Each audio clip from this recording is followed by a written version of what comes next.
Blog Talk Radio. Boa noite, meus amigos. Estamos aí de volta. Parece até que já tem gente na fila querendo dizer alguma coisa. Vamos atendê-los logo para não ficar esperando aí muito tempo. Vamos ver quem está aí.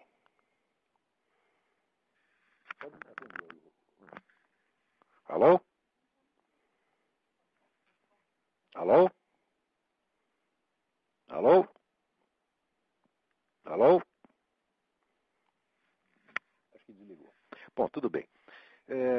Essa semana aqui o assunto principal é o editorial que saiu aqui na Folha de São Paulo a respeito do aborto, chama-se Aborto em Plebiscito. E esse editorial é uma espécie de resumo da tática maligna usada por esses abortistas para implantar a ferro e fogo a sua reforma. Note bem que esse negócio de aborto não é uma coisa separada. Aborto vem junto com o negócio da lei da mordaça gay, vem junto com toda uma programação já traçada há várias décadas, tá certo, por essas forças globalistas, e que, vamos dizer, cuja base de inspiração é mais ou menos aquilo que está no livro do Herbert George Wells, que é a forma das coisas do porvir e a Revolução Aberta, a Conspiração Aberta, The Open Conspiracy. São dois livros que todo mundo deveria ler, porque eles são mais ou menos a fórmula do que está sendo implantado no mundo. E não podemos esquecer que o Herbert George Wells, ele dizia aqui o seguinte, que para que essa, vamos dizer, o que ele chamava da Revolução Final, essa Revolução Global, que também chamava Revolução Seca, porque não implicaria necessariamente o uso de violência, ele diz o seguinte: essa revolução deve ser a obra de uma ordem de homens e mulheres animados de espírito combativo, religiosamente devotados, que se esforçarão para estabelecer e impor uma nova forma de vida à raça humana. Então, este é o projeto, uma nova forma de vida para a raça humana inteira, o que supõe, evidentemente, um governo global e a uniformização das leis no mundo todo. Essas novas leis, elas são baseadas em toda uma concepção cientificista, materialista, absolutamente gaga, maluca, idiota, né? Mas que para certas pessoas é persuasiva. Então, na qual o homem é visto apenas como um bichinho, como um aglomerado de moléculas de carbono, que pode ser programado à vontade, né, pela sociedade. É incrível, porque a sociedade também sendo composta de homens, né? Então, na verdade, serão apenas umas moléculas de carbono que vão moldar a cabeça das outras, tá certo? Não se entendendo por que este privilégio autoconcedido por essas pessoas como Herbert George Wells ou esses editorialistas da Folha. Mas diz aqui o homem: consulta popular sobre a descriminalização, uma boa oportunidade para instalar um debate qualificado sobre o tema. A sugestão de levar a plebiscito a proposta de descriminalizar o aborto no Brasil ganhou evidência ao receber a adesão do ministro da Saúde, José Gomes Temporão. Talvez não seja a via mais eficaz para que a interrupção voluntária da gravidez, dentro de certos limites, deixe de ser crime, como esta Folha defende, mas é o melhor meio de promover um debate qualificado da questão. De acordo com a pesquisa Datafolha publicada no domingo passado, 65% brasileiros se opõem a mudanças no status quo. 16% sustentam que o aborto deve ser permitido em mais situações do que as previstas pela lei atual, e apenas 10% advogam pela descriminalização plena. É evidente que a Folha, todos os jornalistas da Folha, parecem que estão nesses 10%. É possível que esses números mudem a partir do momento em que defensores e opositores do direito de aborto começarem a explicitar seus argumentos, a exemplo do que se deu no referendo sobre a proibição do comércio de armas. Mesmo que o eleitor decida que tudo deve ficar como está, o saldo de eventual plebiscito terá sido positivo. A população estará mais informada sobre um tema relevante e cada lado conhecerá melhor os argumentos do outro. Em Portugal, que adotou a estratégia plebiscitária, foram necessárias 2 consultas num prazo de 9 anos para que a sociedade mudasse de posição e passasse a apoiar a mudança. Preste bem atenção. A Folha já está anunciando que se o resultado do plebiscito for negativo, for contra o aborto, eles mais tarde eles vão continuar com a propaganda e vão fazer outra e vão insistir. Por quê? Esse pessoal, vamos dizer, da Revolução Global, eles não desistem por nada deste mundo. Eles não estão dispostos a negociar e ceder. Tudo que eles cedem é temporário e depois eles voltam à carga. eles não aceitam diálogo, eles não aceitam, vamos dizer, eles aceitam um falso diálogo, quer dizer, o diálogo é apenas, vamos dizer, para dar a eles a ocasião de impor o que eles querem, mesmo que a população rejeite. Esse é o tipo de diálogo que querem. Agora, para provar a má intenção dessa gente, já está aqui, a Folha alega o seguinte: segundo a metodologia desenvolvida pelo Instituto Alan Guttmacher, Centro de Pesquisa de Saúde Reprodutiva e Políticas Públicas dos Estados Unidos, realizam-se no Brasil 1.100.000 abortos clandestinos em 2005, número maior que o de 1992. Seria descabido cogitar levar esse exército de mulheres e seus médicos e parceiros para trás das grades, como preconiza a legislação. Em primeiro lugar, a Folha não informa aos leitores o que é esse Instituto Alan Guttmacher. Alan Guttmacher foi presidente da Planned Parenthood, que tem uma rede de clínicas de aborto. Isso aqui não é um centro de pesquisa, é um centro de propaganda. Segundo, esse pessoal que usou esse tipo de argumento, de que já existe milhões de abortos ilegais, esse pessoal já foi denunciado por um deles mesmo, que é o Dr. Bernard Nathanson, que era um dos líderes da campanha abortista nos anos 60 e 70, e que ele confessou recentemente que esse pessoal, inclusive ele próprio, manipulou barbaramente as estatísticas. Ele disse que na época eles diziam que havia também 1 milhão e meio de abortos clandestinos por ano. Havia no máximo, na mais ousada das hipóteses, havia 100 mil. Tá certo? E eles aumentaram isso aí para 1,5 milhão. Estão fazendo a mesmíssima coisa no Brasil com a ajuda da Folha. Quer dizer, a Folha não tem direito nenhum de citar esse Instituto Alan Guttmacher como se fosse uma entidade científica neutra. Tá certo? Como se já não tivesse esse instituto, já não tivesse envolvido em tretas anteriores. Na verdade, esse instituto é apenas uma organização de fachada da Planned Parenthood. Quer dizer, com estas informações, vamos dizer, falseadas, como é que o pessoal vai poder decidir de maneira sensata? Portanto, quando a Folha diz, olha, isso aqui é uma oportunidade de esclarecer e de informar a população, eles começam com isso é só o nariz de cera, logo em seguida vem a desinformação, vem a mentira. Mas a Folha é assim mesmo, a Folha sempre foi, sempre será, esse pessoal não se corrige. Pessoal, vamos dizer, eles são absolutamente fanáticos, eles não são capazes de negociar apenas a título provisório, quer dizer, toda negociação é apenas uma etapa para o sujeito obter o que quer no instante seguinte. Eles nunca param, isso é que nem barata, você acende a luz, a barata foge, apaga a luz, a barata volta. Eles são exatamente assim. É o que disse o H.G. Wells. São pessoas religiosamente treinadas, religiosamente adestradas, tá certo? Para seguir até o fim e implantar no mundo inteiro, impor ao mundo inteiro as suas ideias idiotas. São pessoas que não têm nem mesmo capacidade para discutir honestamente qualquer assunto, porque quando você vai discutir com essa turma, seja de movimento gay, seja de movimento abortista, só vem mentira, só vem desinformação o tempo todo. Então eles se enganam a si próprios para poder enganar o outro melhor. E pior, que o pessoal do outro lado nunca quer briga. Saiu essa semana um manifesto aí da Igreja Metodista contra a lei da mordaça gay, mas o manifesto já começa passando a mão na cabeça. Nós sabemos que os coitadinhos dos homossexuais são discriminados, etc. Ora, o que é isso, gente? Vamos tomar vergonha na cara.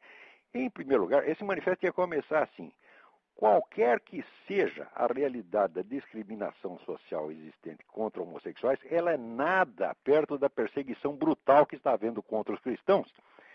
Perseguição à qual este movimento gay serve de instrumento auxiliar. É isso que tinha que dizer. Está vendo aí, seus bispos metodistas? Quer dizer, você não tem nada que puxar o saco do adversário, você não tem nada que mentir contra você mesmo. Quer dizer, porque você dizer que os homossexuais são objeto de discriminação, eles são objeto, no máximo, de piadinha.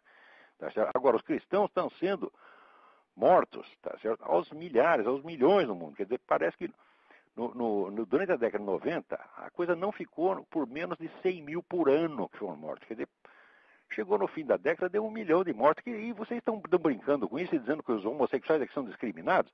E você ainda, os bispos assinam embaixo? Quer dizer, que covardia, meu Deus do céu. Quer dizer, mas isso aí é a mesma coisa que houve na Segunda Guerra, quando só um lado queria agredir, o outro lado, o Hitler falava guerra, guerra, guerra e invadindo, e os outros falavam paz, nós somos da paz. Parece esse palhaço do Viva Rio, né? Sou da paz, né? Quer dizer, se você é da paz quando o outro quer matar você está esperando o quê? Você acha que vai comover o outro? Mas que coisa mais covarde, mais fraca, né? Vocês precisam tomar vergonha na cara de entender que, vamos dizer, meias palavras, tá certo? E ficar alisando o adversário, isso aí só desmoraliza você. E mais ainda, isso excita a agressividade do adversário. Porque Santo Tomás de Aquino já dizia o seguinte, que a diferença entre o medo e o ódio é, assim, quando há um perigo, quando há uma ameaça, você vê, se o atacante é mais fraco, você sente ódio. Se ele é mais forte, você sente medo. Então, quer dizer, por definição, o seu medo vai estimular um ataque, meu Deus do céu. Quer dizer, até quando é que vão entender uma coisa dessa? Parece que todo mundo no Brasil que abre a boca tem que primeiro fazer uma concessão, primeiro ele tem que florear um pouco, primeiro ele tem que alisar o adversário e depois dizer muito timidamente a sua posição. Dizer, olha, nós reconhecemos os seus direitos, mas nós também queremos, né, o direito, queremos um pedacinho, um espacinho para poder propagar também a nossa fé e dizer o que nós pensamos. Então nós queremos, não, nós exigimos e nós não aceitamos esta chantagem. Não aceitamos o negócio de movimento gay se fazer de coitadinho, porque o país inteiro está cheio de gays em altas posições. Você não vê pessoas perdendo emprego porque foram gays. Você não vê pessoas sendo maltratadas por serem gays. Isso quando acontece, isso é raridade. E é sempre na mão de algum psicopata, mas a sociedade mesmo. Ora, que pessoa decente, que pessoa normal vai perseguir, vamos dizer, um empregado, um funcionário, por um sujeito ser gay? Eu nunca vi isso na minha vida. Eu nunca vi isso acontecer. Eu vi o contrário. Eu vi grupo gay que tomava conta do lugar. Tem um jornal semanal que eu trabalhei. Quando eu entrei lá, eu percebi, tinha uma espécie de máfia gay. Eles mandavam naquele negócio, tá entendendo? E você não podia desafiá-los que eles te punham para fora. Tá certo? Então, você tinha que ficar bonzinho. E isso eu vi acontecer. Agora, para ele ter perseguido por causa de ser gay, então, pelo amor de Deus, que brincadeira é esta? Agora, perseguido por ser cristão, isso está acontecendo no mundo inteiro. Você vê, esta semana, mesmo juntando os dois assuntos, assunto de aborto e assunto de cristianismo, na Inglaterra teve um militante cristão anti-abortista que pegou umas fotos do feto, dilacerado, o feto cortado em pedaços e mandou lá para uns abortistas para ver. Inclusive alguns abortistas que eram, quer dizer, não eram só abortistas, eram aborteiros, quer dizer, eram médicos que faziam aborto. O sujeito foi preso, foi acusado de distribuir material pornográfico. Quer dizer, eles acham pornográfico você mandar a foto do crime. Agora, praticar o crime não é pornográfico. Quer dizer, você pode retalhar o feto do jeito que você quiser. É bonito, é lindo, é maravilhoso. Tá certo? É o que diz aquele idiota do Rodrigo Constantino. É a ética da felicidade. A ética da felicidade consiste em pegar o feto e cortar num milhão de pedaços. Eles acham isso bonito, isso é felicidade. Né? Então, agora, fazer isso é bonito. Agora, você pegar a foto disso e dizer, olha o que vocês fizeram. Isso é pornografia, é crime. Agora, a Inglaterra está ficando maluca mesmo. Outro dia eu mencionei até aqui um livro que se chama The Abolition of Britain, quer dizer, a abolição da Inglaterra. Eu acho que a Inglaterra está sendo abolida, mas acontece cada coisa lá. Essa semana eu recebi uma mensagem de que escolas inglesas estão suspendendo do ensino de história o capítulo sobre o Holocausto. Por quê? Porque ofende os alunos muçulmanos que acham que o Holocausto não aconteceu. Quer dizer, por que os caras acham que não aconteceu? Você não pode dizer que aconteceu. Mas que merda é essa? Até onde nós vamos parar? Quer dizer, os europeus são malucos, porque, por um lado, eles dizem que negar o Holocausto é crime. Por outro lado, eles proíbem ensinar o Holocausto, porque também é crime, porque vai ofender os muçulmanos que acham que não aconteceu. Sabe que no mundo muçulmano inteiro, esse negócio do revisionismo do Holocausto é doutrina oficial. Todos eles repetem que o Holocausto não aconteceu, que não morreu 6 milhões de judeus, tá certo? Que isso tudo é uma mitologia propaganda, eles dizem isso, tá certo? Que o judeu inventa isso porque ele quer se fazer de coitado para dominar o mundo. E olha, o judeu não se faz de coitado coisíssima nenhuma, não. O judeu é coitado mesmo, quer dizer, as coisas realmente aconteceram. Existe documentação mais do que suficiente para você perceber, tá certo? E que o cálculo, se não foi 6 milhões, foi 5.999.000 e alguma coisa, ou então 6 milhões,3. Foi alguma coisa em volta disso, porque o fato é que havia X judeus antes parece que era assim, 24 milhões, depois apareceu 18 milhões, quer dizer, sumiu 6 milhões. Pô. Isso não quer dizer que todos esses morreram em campo de concentração. Não, alguns morreram no caminho, outros levaram martelada na cabeça, outros levaram um tiro. Tá certo? Claro que não tinha espaço na câmara de gás para toda essa gente, nem todos morreram na câmara de gás, mas no total foi 6 milhões, pô. Se não foi 6 milhões, foi um número aproximado. Né? Agora, a doutrina oficial no mundo islâmico é que isso não aconteceu. Então, nas escolas inglesas não pode dizer que aconteceu porque vai magoar os coitadinhos. Vê se pode. Quer dizer, como é esse negócio? Outro dia mesmo eles prenderam, na Áustria prenderam aquele historiador David Irving, que, note bem, o David Irving não é um negador do Holocausto, ele nunca disse que o Holocausto não aconteceu, ele não é nem um historiador do Holocausto, ele não tem um único livro sobre o Holocausto. Ele fez o livro Hitler's War, a biografia do Goebbels, estudou os principais líderes nazistas. E os livros não são ruins de jeito nenhum, são livros bastante documentados. Agora, ele de vez em quando aparece com umas ideias esquisitas, tá certo? Mas ele negar o Holocausto, ele nunca negou, tá certo? Bom, prenderam o cara como negador do Holocausto. Agora, e a escola, o governo inglês que chega e proíbe ensinar o Holocausto porque vai ofender os muçulmanos? Que merda é essa? Que coisa mais louca? Que continente de tarados é esse? Quer dizer, a Europa está totalmente desfibrada. A Europa está acovardada, está de joelho, nem está mais de joelho, já está de 4. Tá certo? Graças a este pessoal, vamos dizer, que se acha liberal, progressista, etc., etc., e que fica, vamos dizer, corroendo o que resta, vamos dizer, dos valores judaico-cristãos, achando que isso vai ser um progresso extraordinário, quando isso só serve para uma coisa. Isso só serve para deixar o pessoal num vácuo espiritual desesperador e para abrir as portas para o Islã. Quer dizer, vocês tornam a Europa a Europa não vai ficar até 2 dias, entendeu? No terceiro dia ela vai aderir ao Islã, como de fato isso já vem acontecendo. O número de intelectuais que passaram, vamos dizer, por aquele famoso trajeto. Primeiro eles eram comunistas. Depois, desiludidos do comunismo, passaram para o liberalismo ateu. Não. Quer dizer, o sujeito, o que ele faz? Ele recua para uma etapa anterior da Revolução. Tá certo? Ele já não está mais no manifesto comunista, tá certo? Ele recua para o tempo da Revolução Francesa. Então agora ele é o liberal ateu. Né? Depois vira liberal ateu um tempo, daqui a pouco começa a ser namorado do Islã e vai parar no Islã. É o que aconteceu com Roger Garaudy e outros tantos. Quer dizer, o trajeto do Roger Garaudy vai ser o trajeto europeu. Quer dizer, vocês desistem do comunismo, ficam desiludidos com o comunismo, voltam para os ideais da Revolução Francesa, os quais não se aguentam, porque são uma coisa totalmente vazia, baseada num cientificismo oco. Daqui a pouco chegou o Islã com um discurso muito mais coerente, muito mais poderoso do que pronto, você adere ao Islã. É exatamente o que está acontecendo. Quer dizer, outro dia eu vi um sujeito que mandou uma charge que era assim, mostrar uma praia europeia em 1900. Então estavam as mulheres com aqueles maiô que ia até o tornozelo, né? Depois, na Europa de 1950, já estavam as mulheres com o maiô curtinho. Depois estava de biquíni. Depois estava de tanguinha. E depois, na última, era Europa 2010. Estava todas as mulheres de burca. Que aquilo não é uma roupa, aquilo é um pacote. Ela estava empacotada de burca que você só via os olhinhos. Né? E é assim que vai ser. Quer dizer, depois de você levar o fio dental, daí o topless, etc., burca. É assim que vai terminar o negócio. Bom, vamos ver aqui alguns e-mails. Se não tem aí ninguém na fila para falar, vamos ler uns e-mails. Alex Herman. Sou um grato aluno do curso de filosofia, nem sempre apresento todas as aulas por conta de uma faculdade de direito que resolvi cursar à noite. Tenho várias questões. Bom, só vou responder uma delas. Está aqui, sobre ceticismo e religião. É muito comum em conversas com céticos extremados que esses atribuem um milagre, expliquem um milagre, alegando que a ciência, num futuro incerto, descobrirá a causa do fenômeno. Essa conclusão fala que ele duvida de tudo e não aceita a possibilidade de um acontecimento sobrenatural. Muito bem.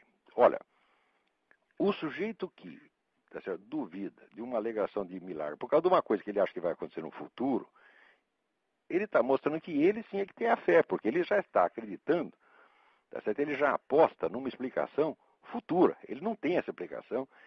Jamais houve um único dos grandes milagres que fosse, vamos dizer, explicado, entre aspas, cientificamente, que se comprovasse que foi outra coisa e não um milagre. Nunca aconteceu, mas nenhum. O que você faz é um montão de hipóteses. Quer dizer, o que você faz? Você mostra que aquilo que aconteceu por meios sobrenaturais talvez pudesse ter acontecido por uma conjunção extraordinária e mais miraculosa ainda de fatores naturais. Como, por exemplo, o negócio do Moisés abrir o Mar Vermelho para o pessoal passar. Então eles mostram que não, poderia ter havido um deslocamento do terreno no fundo do mar, blá, blá, blá, blá. Ah, sim, aconteceu tudo isso, todo esse processo imensamente complicado aconteceu exatamente naquele mesmo momento. Tá certo? Quer dizer, seria ainda mais miraculoso. Então, essa alegação, quer dizer, é estúpida. Você não pode alegar a autoridade da ciência futura, a autoridade de um conhecimento que você, na mesma hora, está dizendo que você não tem. E quem quer que faça isso, você não está falando em nome da ciência, está falando em nome de um fanatismo, de uma idiotice.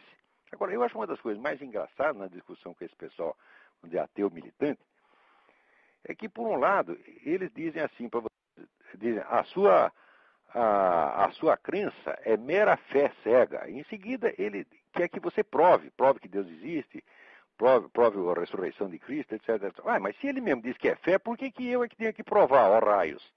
Quem tem que provar é eles que dizem que estão falando em nome da ciência, tá certo? Então, mas eles transferem o ônus da prova, tá certo? Se você mesmo está dizendo, a minha religião é uma questão de fé, então você não tem que provar coisíssima nenhuma. Então, às vezes vocês aprendem isso. Quando alguém chegar para você com essa exigência, prove isso, prova aquilo outro, você responde, eu não tenho que provar merda nenhuma, meu amigo. Quem está falando aqui em nome da ciência é você. Você mesmo diz que eu falo em nome da fé e em seguida me exige provas. Agora você fala em nome da ciência, então é você que tem que provar, porra. Então você pode fazer as seguintes perguntas. Primeiro, fulaninho, qual é a ciência que você pratica? Você é físico, você é químico, você é geólogo? A sua ciência estuda a existência ou inexistência de Deus? Não. Então você está falando em nome de uma outra ciência que você não pratica. Qual é a ciência que estuda a existência ou inexistência de Deus, meu filho? Não existe nenhuma ciência experimental que estude isso, então cala a boca, burro. Tá certo? Você está falando de uma coisa que você não conhece. Né? E em segundo lugar, tem um outro aspecto, aliás, eu vou abordar no próximo dia 18, agora vai ter o seminário de filosofia em São Paulo, vai ser transmitido por videoconferência para realizações, que é o seguinte problema. Você veja, a ciência, nenhuma ciência estuda fato concreto, porque o fato concreto é a junção, num momento e lugar, de uma infinidade de acidentes que tornam aquele fato possível. Quer dizer, nenhum fato concreto é redutível, vamos dizer, a definição que é dada dele por uma determinada ciência. Por exemplo, o fato pode ter um aspecto jurídico, um aspecto sociológico, um aspecto psicológico, um aspecto psicoquímico, etc., etc., e assim por diante. Quer dizer, o número de aspectos que compõem um fato concreto é, por definição, ilimitado. A ciência, nenhuma ciência estuda nenhum fato concreto. Quer dizer, a ciência só estuda um fato sob determinado ângulo, que é aquele que é correlativo aos métodos e aos objetivos desta ciência em particular. Quer dizer, a ciência só estuda fato abstrato. O fato abstrato é um aspecto separado da realidade concreta. Tá certo? Então eu digo, olha, isso quer dizer que se você somar todas as ciências, elas não podem opinar sobre um único fato concreto. É isso que as pessoas realmente não sabem. Quer dizer, a ciência só cuida de fato abstrato, só cuida de aspectos abstrativamente separados do todo. Tá certo? Ora, a este todo, todos nós temos acesso, porque nós vivemos na realidade concreta. Tá certo?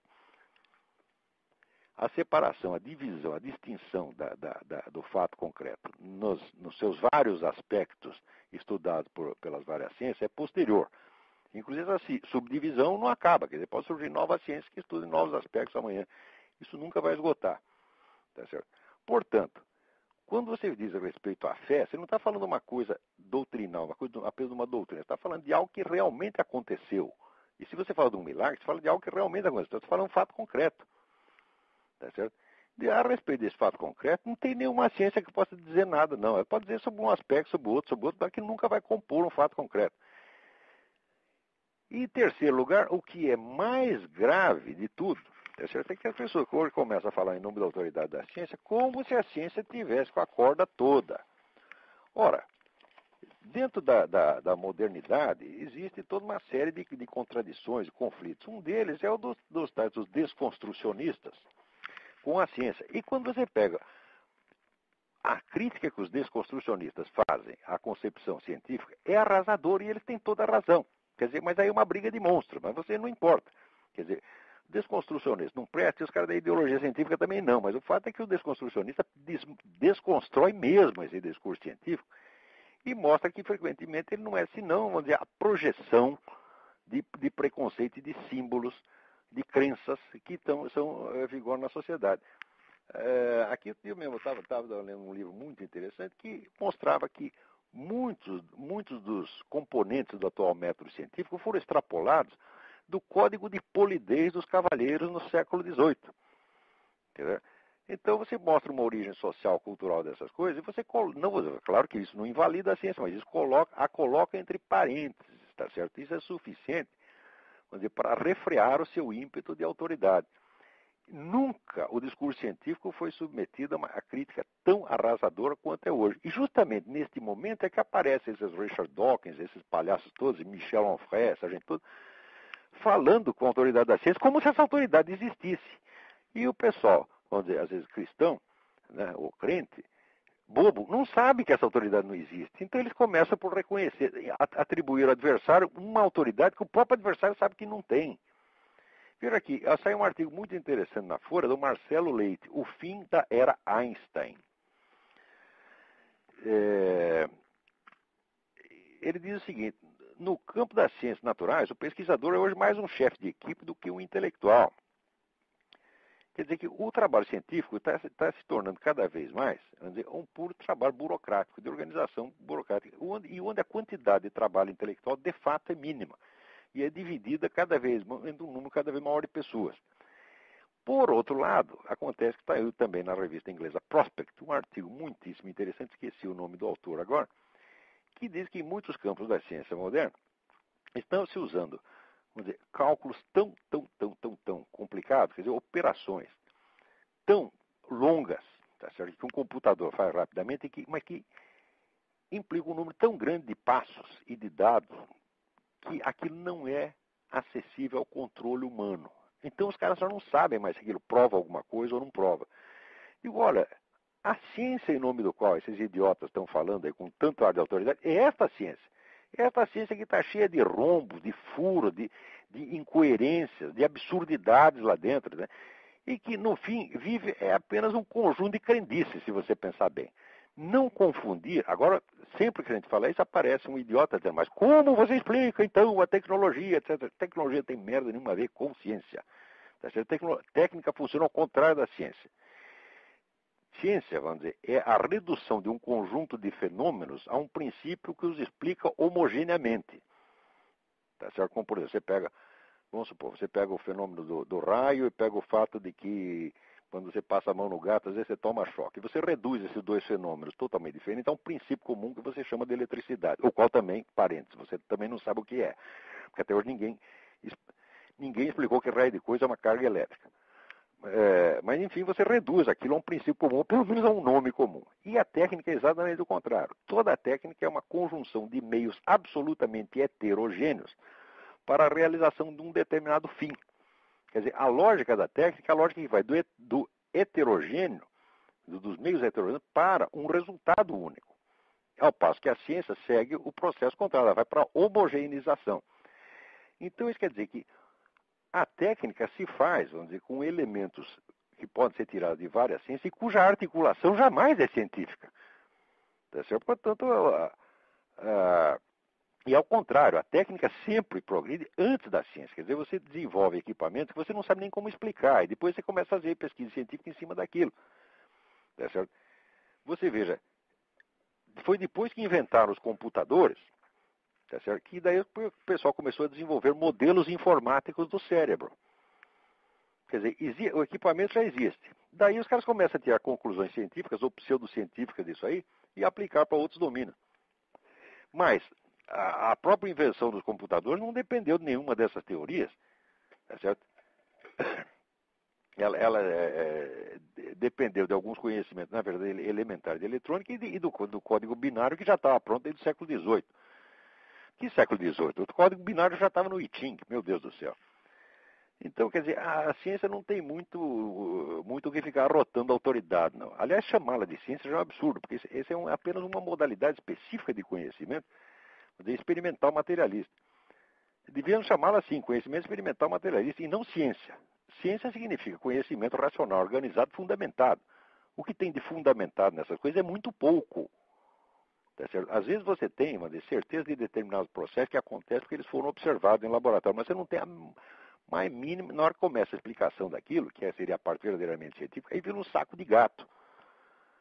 Por exemplo, a física quântica acho que não tem experimentos que tenham sido realizados mais vezes do que os da física quântica, que estão comprovados que aquilo existe. Mas, agora, o que é exatamente? Do que se trata? Aí tem alguns milhões de teorias para explicar. E cada vez é um número maior. Tá certo? Então, a ciência está num estado de confusão, de incerteza total, tá certo? E de muita incoerência e confusão, e justamente nessa hora quer assumir uma autoridade pública muito superior a de 1 milhão de inquisições. Ora, vão pra puta que os pariu. Daí quando fala de inquisição, também essa é outra coisa que os caras é só mito. Uma coisa puxa a outra. Né? A pessoa fala das mortes da Inquisição, etc. Vocês já estudaram, pararam para estudar o morticínio feito pelas seitas heréticas? Por exemplo, tem a seita dos cátaros, por exemplo, eles pregavam o suicídio.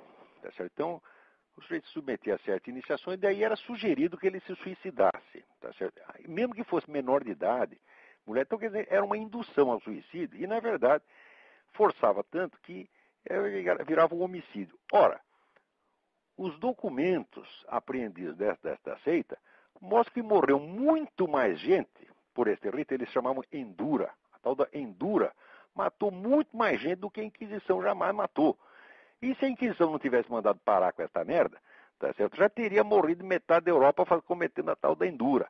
Tá certo? Então, quer dizer, o pessoal conta a história, mas conta sempre pela metade, escondendo um pedaço, fala os horrores da Inquisição. Sim, são horrores, claro, mas o horror alternativo era muito pior. Se essa seita tivesse tomado conta do... Veja, os cátaros já tinham uma boa parte desse programa, abortista, gaysista, etc., que está aí. Os cátaros queriam abolir o casamento. Eles eram contra o sexo no casamento, mas sexo fora do casamento podia. Tá certo? E havia também uma indução à homossexualidade. Quer dizer, isso aí já teria se espalhado na Europa muito antes. E sempre vem esta coisa. Quer dizer, o próprio Engels já tinha observado isto. Que onde quer que surja um movimento revolucionário, aparece imediatamente o negócio do amor livre, do gays, etc, etc. Está sempre uma coisa ligada a outra. E sempre ligada a uma violência extraordinária. Agora, depois que alguém entra e manda parar com essa violência, daí é a violência reativa que entra para a história como se fosse a parte pior. Né? Porque vamos dizer, os crimes iniciais nunca são contados. Né? Isso aí é como se falar, os espanhóis entraram lá no México e mataram não sei quantos. Agora faz as contas de quantos os caras já tinham matado com aquele rito de sacrifício humano, que era no mínimo 20 mil em cada festival anual. Isso numa cidade. Tá? Muito bem.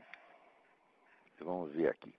Agora, com relação a esse negócio do aborto, não vamos esquecer o seguinte, que quando começa, já a Folha diz, essa é uma boa ocasião para a gente difundir informações e fazer um debate honesto de parte a parte. Em primeiro lugar, não é debate, você fala de debate honesto só com pretexto para ele mentir em seguida.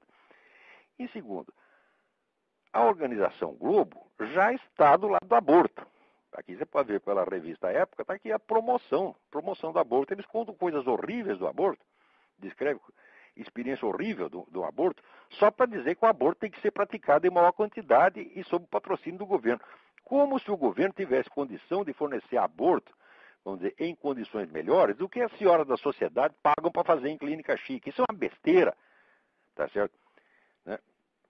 E, em segundo lugar, é sempre, vamos dizer, com aquele argumento fictício de que existe 1,5 milhão de abortos. Esse argumento foi inventado para o Brasil como foi inventado para os Estados Unidos.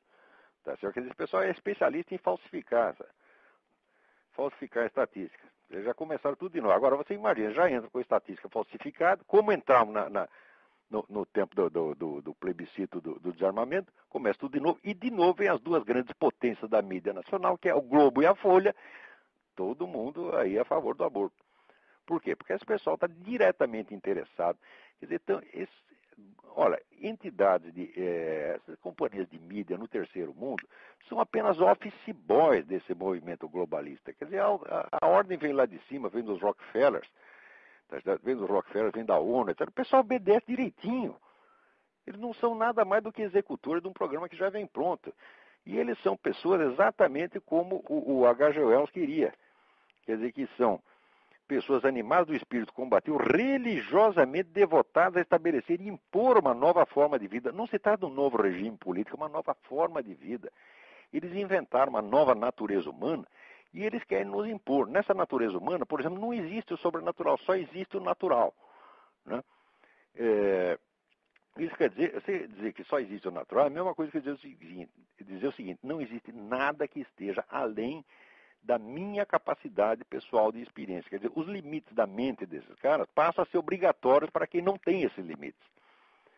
Quer dizer, o sujeito que, para mim, o sujeito que não concebe, vamos dizer, que existe nada acima da natureza física, é uma besta quadrada, porque a natureza física, ela certamente tem algum fundamento. Quando o cara começa a mostrar, por exemplo, a própria ideia de Big Bang, né?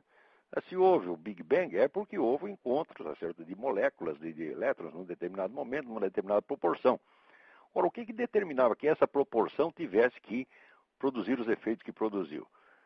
Tá certo? Quer dizer que, se essa proporção vigorou naquele momento, é porque ela já vigorava antes, só que antes não tinham se encontrado os materiais suficientes para isso. Então, significa que esta lei, esta proporção matemática, já era válida antes de existir o presente universo. O que isso já é prova, tá certo?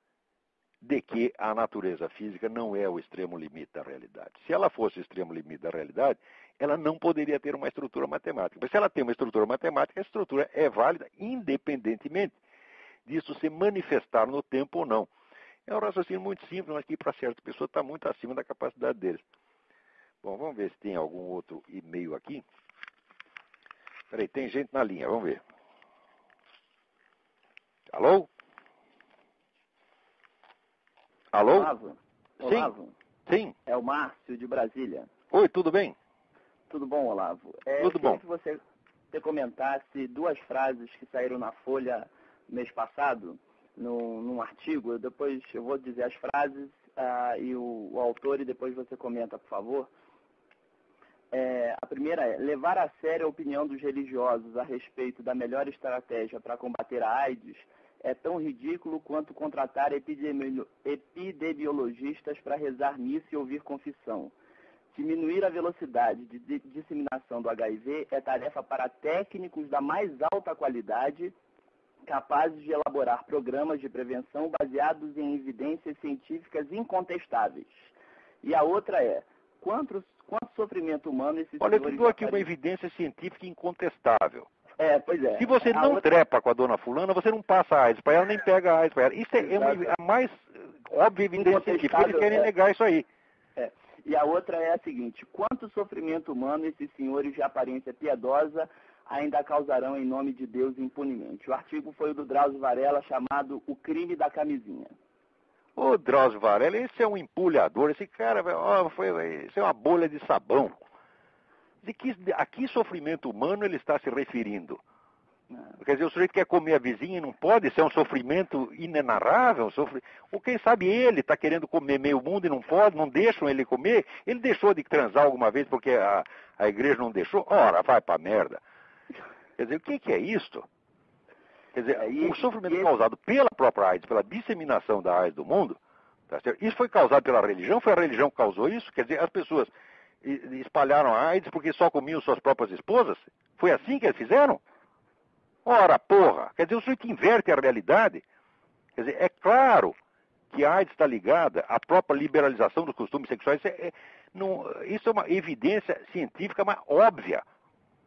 Quer dizer, onde você tem uma conduta sexual mais refreada, a AIDS não se dissemina, porra. Agora, esse sujeito inverter a coisa, ainda vem... Olha, vem falar em nome de uma ciência que ele não sabe o que é. O sujeito que diz que isso é ciência, ele não tem a menor ideia do que é.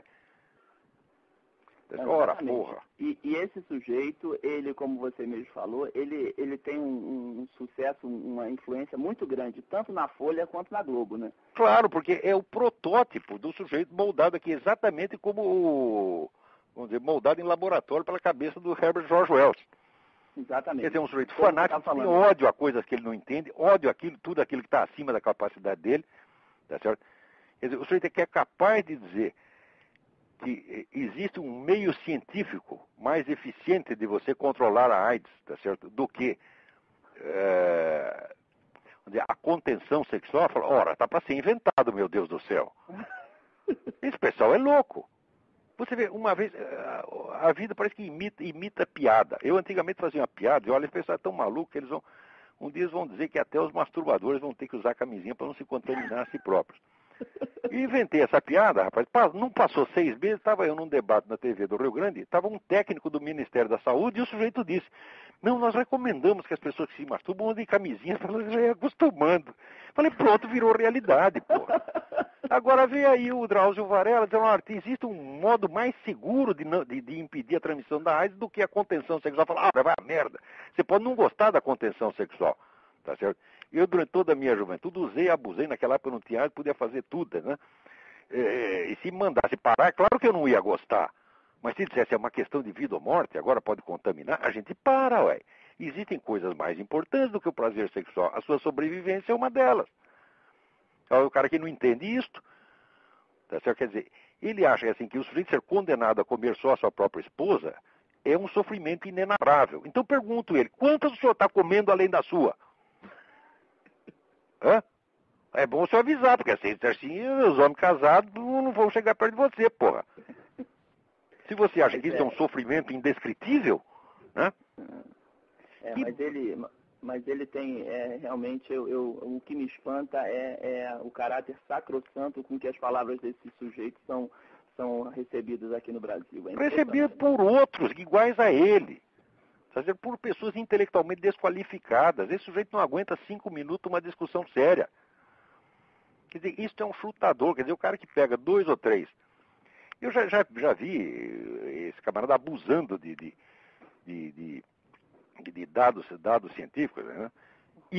O cara hipertrofia, pega uma coisinha desse tamanho, pequenininha, e hipertrofia para dar a impressão de que aquilo é uma monstruosidade, né? E depois o cara, assim, é politicamente correto. Por exemplo, ele diz, você não pode fumar. Ora, outro dia saiu uma estatística aí. Dizem que o fumo pode diminuir a sua vida de 1 a 7 anos. Na verdade, não diminui, não, porque aqui os 400 mil fumantes que morrem anualmente nos Estados Unidos morrem com a mesma idade que morrem os outros. Aliás, morre até um pouco mais. A média de vida do fumante aqui é 71 anos, dos outros é 70. Agora, a média de vida dos homossexuais é 24 anos mais baixa do que a dos heterossexuais. Ou seja, é claro que o homossexualismo é um risco muito maior do que o fumo, porra. Agora, eu não vou impedir ninguém de ter relações homossexuais, como não vou impedir ninguém de fumar. Se quiser arriscar, arrisque, faça o que quiser. Tá certo? Mas ficar usando esta verborreia pseudocientífica para enganar os outros, o que há, porra? Isso é exploração da boa-fé popular. Quer dizer, o sujeito falar de autoridade científica hoje é exploração da boa-fé popular. No estágio atual que nós temos da compreensão do processo científico, você usar a ciência como autoridade é charlatanismo. As pessoas precisam entender isso aí. Quer dizer, o método científico ele é incompatível com o uso da ciência como autoridade pública. Porque se a ciência vive da autocorreção permanente, tá certo? E se a única prova que você tem em favor de alguma teoria é o fato dela não ter sido contestada ainda, não vai poder ser contestada amanhã, tá certo? Isso significa que a ciência precisa ter mobilidade, tá certo? De curto prazo. Quer dizer, o que quer que um cientista diga hoje, ele tem que poder desdizer amanhã, senão não é ciência. Agora, isso significa não ter autoridade pública. Porque a autoridade pública não pode baixar um decreto, olha, está aqui decretado, mas podemos mudar isso amanhã. Você não pode fazer, vamos dizer, você não pode mudar as leis e mudar costumes do dia para a noite, como você muda de teoria científica. Então, a ciência verdadeira, ela abdica da autoridade pública. Tá certo? Ela tem que entender que a autoridade intelectual é uma coisa. A autoridade intelectual é, às vezes, abdicar da autoridade pública. Tá certo? Mas os caras não chegam nem a entender. E se eu falar isso pro Drauzio Varela, ele nem sabe o que eu estou falando. Quer dizer, esse camarada ele não tem a menor ideia, vamos dizer, do que existe hoje de conhecimento profundo na parte da crítica do conhecimento científico. Não é da crítica da pseudociência, é da própria ciência. Tá certo? Quer dizer, até, vamos dizer, eu acho muita cara de pau. Quer dizer, depois de todos esses 50 anos de desconstrucionismo, o cara vinha apresentar a ciência como se fosse uma autoridade revelada. Ora, o que é isso, porra? Tá bom, Lavo, te agradeço aí. Eu que agradeço. Deus te abençoe. A você também. Amém. Então, vamos ver o que mais temos aqui. Aqui, é incrível, esses americanos, aqui saiu na Newsmax, que é uma agência muito boa. Olha aqui, Chaves e Silva entram em choque por causa do etanol. Profundo discordância quanto ao etanol está criando fricção entre o presidente Hugo Chávez e seu colega brasileiro Luiz Inácio Lula da Silva. Os americanos acreditam mesmo nisso. Primeiro, eles acreditam que é possível dois líderes da esquerda revolucionária latino-americana terem um choque um com o outro por causa de interesse nacional. Eles acham que interesse nacional é um fator que pesa para essa gente.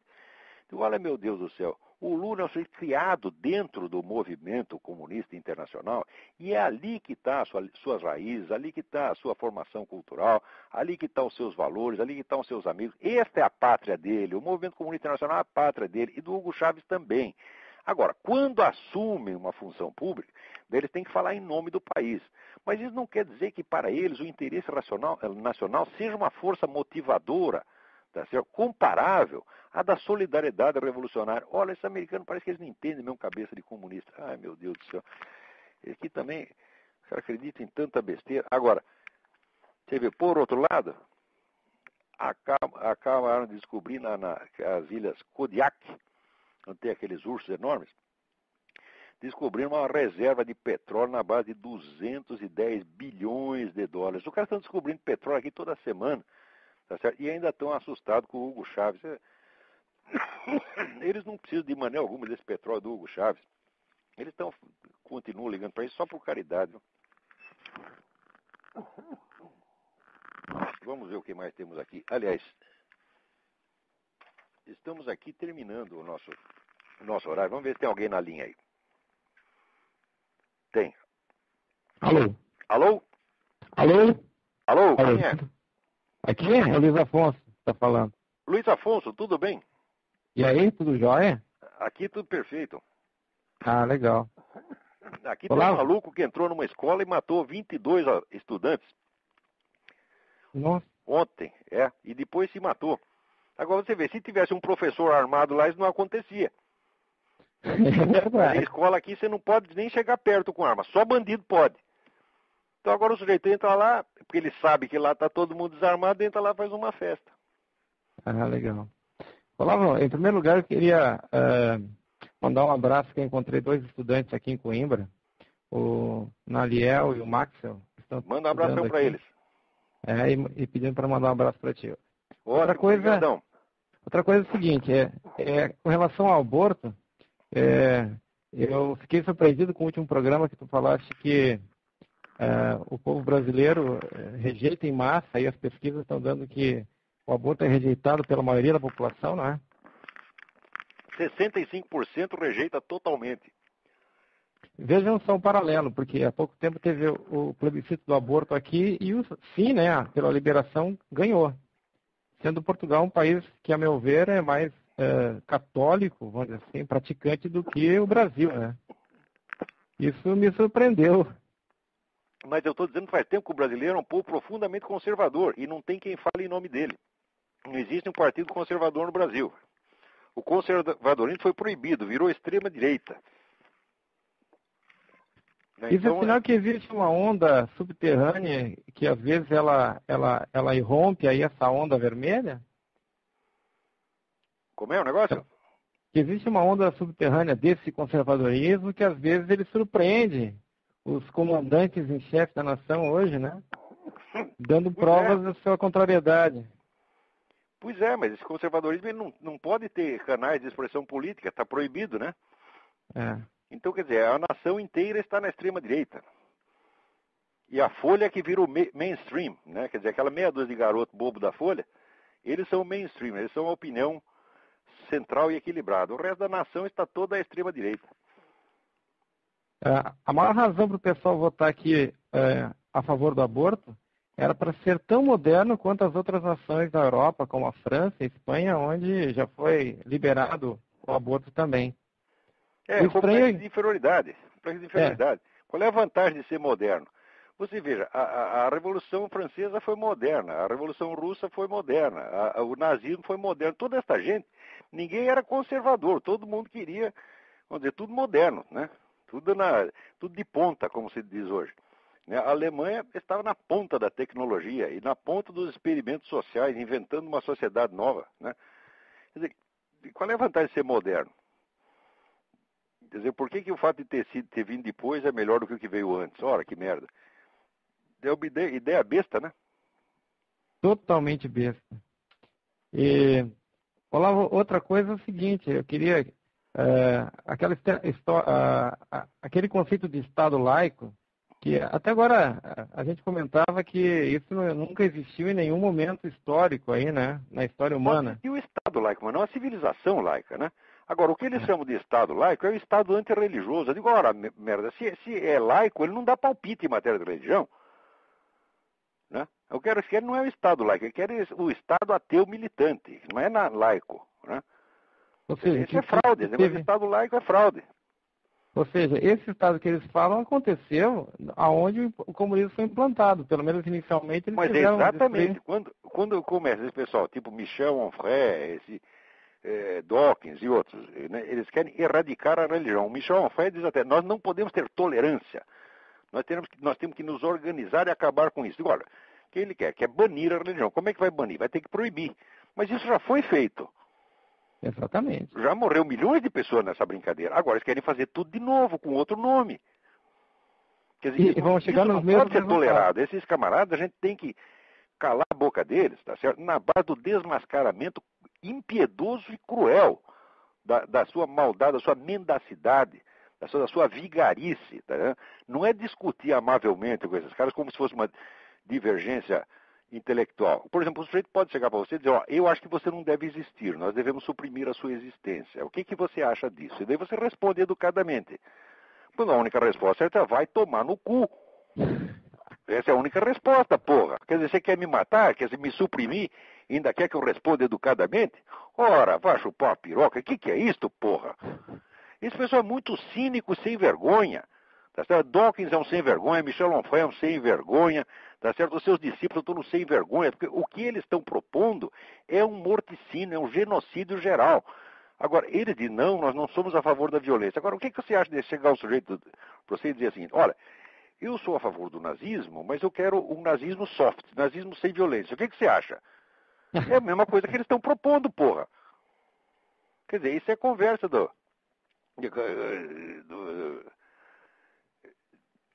né? Lembra essa coisa? Tem um filme espanhol chamado Torrente, você assistiu?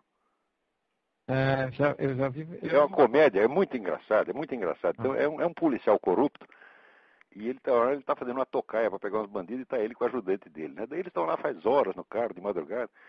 Daí um diz pro outro assim, pô, nós estamos aqui uma hora sem fazer nada, o que nós vamos fazer para passar o tempo? Daí um fala pro outro assim, vamos tocar umas punhetas, eu toco em você, você toca em mim, mas sem viadagem. Então, esses caras, eles querem, vamos dizer, a abolição da religião sem violência, é a mesma coisa, tá certo? Que esse negócio sem viadagem. Falo, não é possível. Quer dizer, é um jogo de palavras. Só que eles estão fazendo uma piada na nossa cara e quer que a gente leve a sério. É verdade, é verdade. Eles são gozadores sinistros, gozadores diabólicos. Tá certo? Nós não temos por que respeitar esta gente. E nós não temos que explicar nada, não devemos explicações. Devemos espremê-los na parede e mostrar a sua total vigarice, a sua total falta de autoridade moral. Eu estava comentando que, na sua fúria em eliminar qualquer traço de religião, principalmente a cristã, também revela sua fraqueza. Então, claro. Pessoas tão poderosas podem se afastar tanto a visão de um crucifixo, que tem que tirar de toda a visão, né? De todos os locais públicos isso. Claro, eles não podem nem ver. É que nem o pessoal muçulmano que não pode ouvir falar em holocausto. Ele ouve falar em holocausto, ele tem um chilique. É que porra! Né? É incrível, esse pessoal eles não podem ouvir meia palavrinha que os desgosta. Todos eles querem fazer uma lei que proíba falar mal deles e proíba contrariá-los. Eles não podem ser contrariados em nada. Quer dizer, quem é que não vê que esse pessoal é louco, porra? Só que está virando aqui a história do Dr. Simão Bacamarte. Os loucos estão querendo internar as outras pessoas. Porque nós, você vê, a gente tolera qualquer coisa que esses caras digam. Pode dizer o que quiser, tá, né? Agora, o que não pode é eles passarem para a ação. Porque quando eles passam para ação, ele começa a proibir crucifixo, prende pessoas porque está distribuindo Bíblia, que já teve gente aqui, já ser preso não, mas teve gente que foi expulso da escola, perdeu, quer dizer, destrói uma carreira, porque o sujeito entrou com uma Bíblia na escola. O que é isto, porra? A coisa tá feia. Agora está ficando feio mesmo, quer dizer, uma perseguição aberta. Agora, perto disso, chega esse pessoal homossexual dizendo que é perseguido. É perseguido o raio que os parta. Perseguido coisíssima nenhuma, porra. Se fossem perseguidos mesmo, eu ia ser o primeiro que ia defendê-los. Mas eu não estou vendo essa porra da perseguição. Mas a perseguição anticristã, ela está visível aos olhos de todo mundo. Embora a imprensa esconda, você tem documentação suficiente. Quem quiser saber disso aí, que veja o site Voice of the Martyrs, que é o site dos discípulos do pastor Richard Wurmbrand, que é aquele que ficou 16 anos na cana na Romênia, sofrendo torturas horríveis. Não era tortura que nem aquela de Abu Ghraib, não era negócio de botar calcinha na cabeça, não. Era coisa medonha mesmo, de arrancar os dentes do nego um por um. E pior, chamava dois e ficava arrancando dentes. Chamava um padre e um rabino, e ficava arrancando os dentes do rabino, né? Até olha, se você não abjurar a sua religião, nós vamos arrancar todos os dentes dele. Daí fazer a mesma coisa com o outro, invertia. Isso era a tortura que os comunistas faziam. Quer dizer, para quê? Para erradicar a religião, porque diziam a mesma coisa que esse Dawkins diz hoje. A religião é a origem de todos os males. Eu digo, bom, qual é os bens que você fez para opor a esses males? Né? Em nome de que bens você fala? Né? Porque eu sei, a igreja inventou os orfanatos, inventou os hospitais, inventou as maternidades, né? Cuidou dos doentes, né? E ofereceu milhões de mártires, né? Que atravessavam o mundo para ir lá socorrer populações desvalidas. Isso a igreja fez. Agora, e você fez o quê?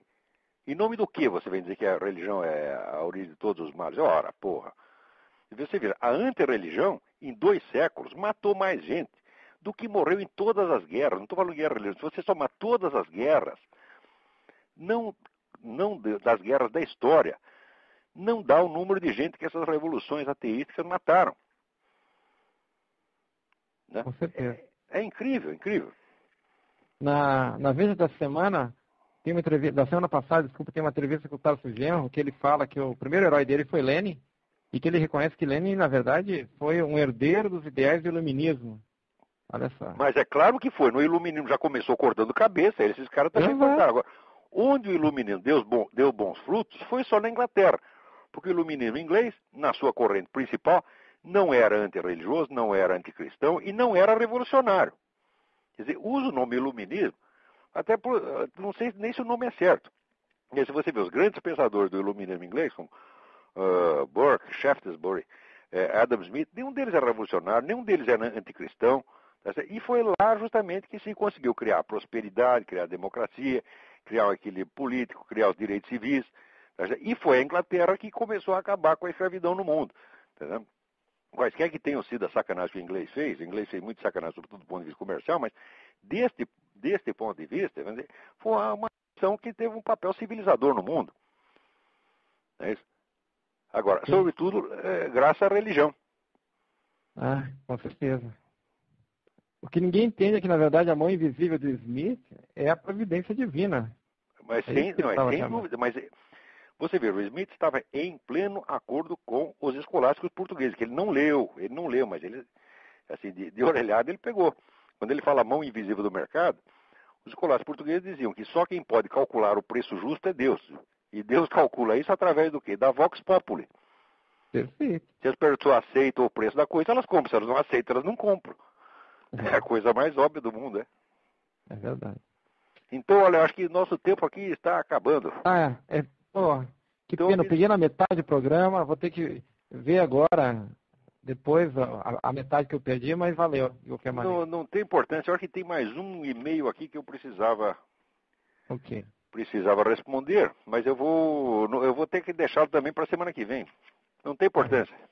Tudo Fica bem, assim mesmo. Então, muito obrigado a você, muito obrigado a todos, até a semana que vem. Um abraço. Tchau.